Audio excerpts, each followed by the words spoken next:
नमस्कार। पवार स्टेनो में आपका हार्दिक स्वागत है। आज हम हिंदी मानक आशुलिपि में न के हुक नियम की चर्चा करेंगे। न के हुक नियम में ण और ण को भी शामिल किया जाता है। तो शुरू करते हैं न का हुक नियम। न के हुक नियम को ऐसे अक्षर जो लेफ्ट से राइट की ओर जाते हैं उनमें न का हुक नियम नीचे की ओर लगाया जाता है और अक्षर के अंत में इसका प्रयोग होता है। साथ ही इसका प्रयोग वहीं होता है जहां पर न के ऊपर किसी मात्रा का प्रयोग नहीं हुआ हो। जैसे इसमें कन लिखा हुआ है, कन में न के ऊपर कोई मात्रा नहीं है, तो यहाँ पर हम न के हुक नियम का प्रयोग कर सकते हैं। कैसे कर सकते हैं? इस प्रकार, ये क और ये न का हुक लगा दिया तो ये बन गया कन। अब जैसे कि ये चन है, चन की आकृति ऊपर से नीचे की तरफ आती है, तो इसमें न का हुक नियम राइट साइड में लगेगा। यहाँ पर ये हो गया चन। यदि हमें टन लिखना हो तो इसमें इस प्रकार से न के हुक नियम का प्रयोग किया जाता है।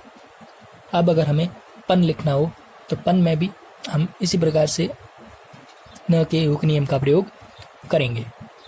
इस तरीके से ऊपर से नीचे आने वाली आकृतियां जो सरल रेखा प्रदर्शित करती हों उनमें न का हुक नियम हमेशा राइट साइड की ओर लगता है।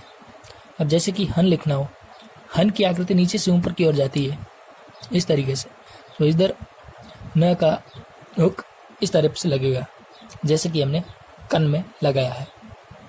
और जैसे कि हमें मन लिखना हो तो मन में भी न का हुक नियम हम इस तरीके से लगा सकते हैं। ये हो गया मन। यदि हमें प्राण लिखना हो तो प्राण में हवा में प्र के साथ न जोड़ दें तो ये बन गया प्राण।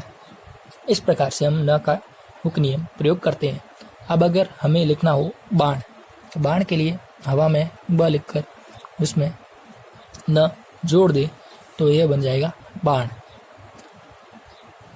और करण, करण लिखने के लिए पहले हम कर के लिए र का हुक लगाते हैं और फिर न का हुक लगाते हैं तो ये बन जाता है करण।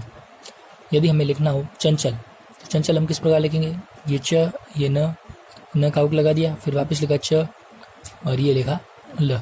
यहाँ पर हम ल के हुक का नियम प्रयोग नहीं कर सकते क्योंकि दो हुक एक साथ नहीं लगेंगे।